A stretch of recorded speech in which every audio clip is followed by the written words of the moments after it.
আসসালামু আলাইকুম রহমতুল্লাহি ওবারাকাতু। আমরা ধারাবাহিকভাবে কোরআনুল কারিমের সূরাতুল বাকারার 161 নম্বর আয়াত পর্যন্ত সহিহ শুদ্ধভাবে অঙ্ক শিখেছি।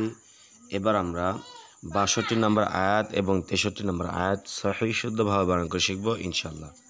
আর আপনি যদি আমার চ্যানেল নতুন হয়ে থাকেন অবশ্যই আমার চ্যানেল সাবস্ক্রাইব করবেন, লাইক করবেন। আপনি যদি আমার ভিডিওগুলো পার্ট টু পার্ট দেখেন ইনশাআল্লাহ আপনি এখান থেকে সহিহ শুদ্ধভাবে কোরআন শিখতে পারবেন। তাহলে কথাটা আবার শুরু করা যাক। আউযু বিল্লাহি মিনাশ শাইতানির রাজীম। বিসমিল্লাহির রহমানির রহিম। খালিদিনা ফিহা।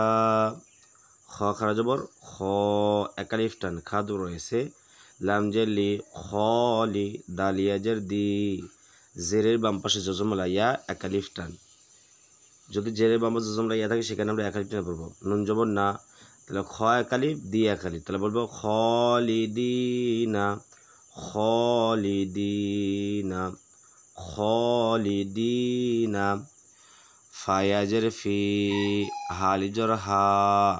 আমরা দুইটাকে এক আলিফকে টেনে পড়বো। জেরে বাম পাশে জজমলা ইয়া, এক আলিফ টান, জবরের বাম পাশে খালি আলিফ, এক আলিফ টান। যখনই আমরা জেরে বাম পাশে জজমলা ইয়া পাবো সেখানে আমরা এক আলিফ টেনে পড়বো। জবরের বাম পাশে খালি আলিফ থাকলে সেখানে আমরা এক আলিফ টেনে পড়বো। তাহলে বলবো ফিহা খালিদিনা ফিহা, খালিদিনা ফিহা। লামার জবর লা, জবরের বাম পাশে খালি আলিফ, এক আলিফ টান, ইয়া পেশ ইউ, খফাজর খফ, ইউ খফ, লা ইউ খফ, লা ইউ খফ, ফাজর ফা, ফা পেশ ফু, ইউ খফ ফাফু, লা ইউ খফ ফাফু, লা ইউ খফ ফাফু। আইন নুন জবর আন, হা পেশ হু, আন হু, মিম জাল আমকে ধরো, মিম লাম পেশ মুল, আন হু মুল, লা ইউ খফ ফাফু আন হু মুল, লা ইউখাফফাফু আনহুমুল। আইন জবর আ, জাল আলিফ জবর জা, জবরে বাম পাশে খালি আলিফ, এক আলিফ টান, বা পেশ বু, আযাবু, আযাবু। যেগুলো বলতেছে এগুলো মনে রাখবেন। কোনগুলো? জবরের বাম পাশে খালি এক আলিফ টান, জেরের বাম পাশে জজমলা ইয়া, এক আলিফ টান, পেশের বাম পাশে জজমলা ওয়াও, এক আলিফ টান। এই এক আলিফ টানগুলো অবশ্যই মনে রাখবেন। খারা জবর, খারা জবর, উল্টা পেশ, এগুলো একটু মনে রাখবেন। লা ইউখাফফাফু আনহুমুল আযাবু। কি বললাম? লা ইউখাফফাফু আনহুমুল আযাবু। আইন চাপ দিয়ে পড়তে হবে। ওয়াজর ওয়া, লামার জবর লা, জবরের বাম পাশে খালি আলিফ, এক আলিফ টান, ওয়ালা, হামিম পেশ হুম, ওয়ালা হুম, ওয়ালা হুম। ইয়া নুন পেশ ইউং, ইকফা। কেন ইকফা? যদি নুন সাকিনের পরে জ থাকে তাহলে নুন সাকিনকে নাকের ভিতরে লুকায় গুণনা করতে হয় অনেশ্বর দিয়ে। তাহলে ইউং রস্বই অনেশ্বর কী হয়? ইউং রস্বই রস্বও অনেশ্বর কী হয়? ইউং, এভাবে উচ্চারণ করতে হবে। আবার সহজ পদ্ধতি হলো, যেখানে আমরা এরকম নীল কালার পাবো, কী পাবো? যেখানে আমরা নীল কালার পাবো, যদি নুন সাকিনে নীল কালার করা থাকে তাহলে সেখানে আমরা কি করব? ইকফা হিসেবে অনেশ্বর দিয়ে লাকের ভিতরে গুণনা করব। এভাবে ইউং, জ জবর জ, ইউং জ, র পেশ রু, পেশের বাম পাশে জজমলা ওয়াও, এক আলিফ টান, ইউং জরু, নুন জবর না, ইউং জরু না, ইউং জরু না।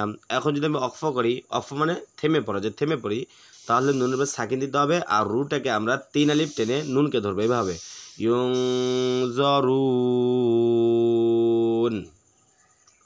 খালিদিনা ফিহা লা ইউখাফফাফু আনহুমুল আযাবু ওয়ালা হুম ইউনজারুন।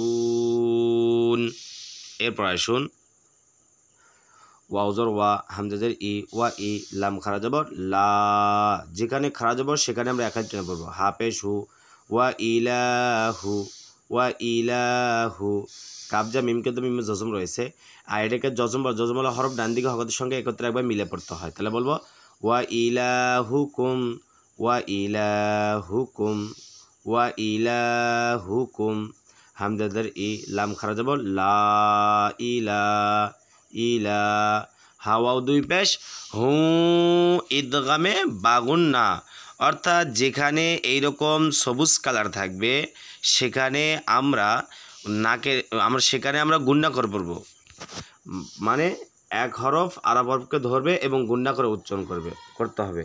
আরেকটা উপায় হলো, সেটা হলো যদি তানবিনের পরে কিসে পরে, যদি তানবিনের পরে তাজদিদুল্লাহ ওয়াও থাকে তাহলে আমরা সেখানে কি করব, দুইটা হরফকে একত্রে মিলে গুণা করব। এইভাবে হা ওয়াও দুই পেশ হু ইলাহু ইলাহু, ওয়া ওয়ালি জোর ওয়া, জবরে বাম পাশে খালি আলিফ এক আলিফ টান, ওয়া হাজের হি ওয়াহি, দাল দুই পেশ দুন ওয়াহিদুন ওয়াহিদুন।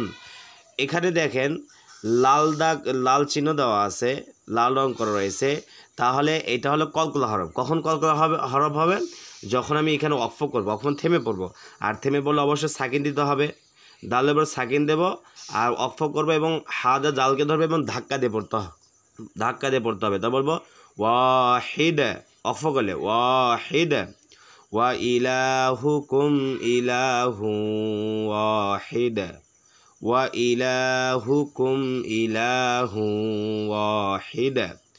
লাম আলিফ জল লা, মধ্যে মুনফাসিল, এখানে লাম আলিফ, প্রথমটা লাম পরটা আলিফ, তাহলে লাম আলিফ, লাম আলিফ জল লা, মধ্যে মুনফাসিল, 3 আলিফ টান।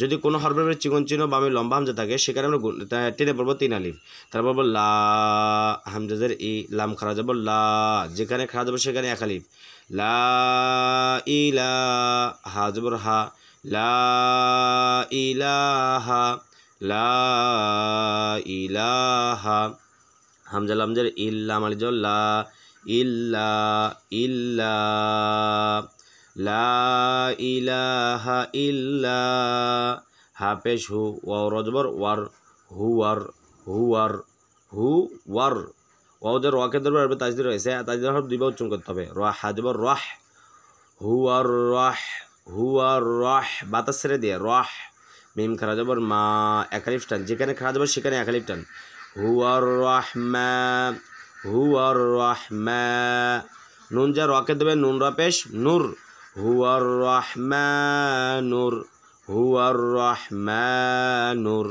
রজবর র, হায়াজের হি, জেরের বাম পাশে জজমলা ইয়া 1 আলিফ টান, তাহলে বলবো রহি, মিম পেশ মু রহিমু। এখন যদি আমি ওয়াকফ করি তাহলে মিমের সাকিন দিতে হবে আর হেইটাকে আমরা 3 আলিফ টেনে পড়বো, তাহলে বলবো রহিম, হুয়ার রহমানুর রহিম, রহিম হিম, বাতাস ছেড়ে দিয়ে, তাহলে আমরা বলবো লা ইলাহা ইল্লা হুয়ার রহমানুর রহিম। তাহলে আজকের ভিডিওটি এই পর্যন্ত। যদি ভালো লাগে অবশ্যই আমার চ্যানেল সাবস্ক্রাইব করবেন, লাইক করবেন। আসসালামু আলাইকুম ওয়া রাহমাতুল্লাহি ওয়া বারাকাতুহু।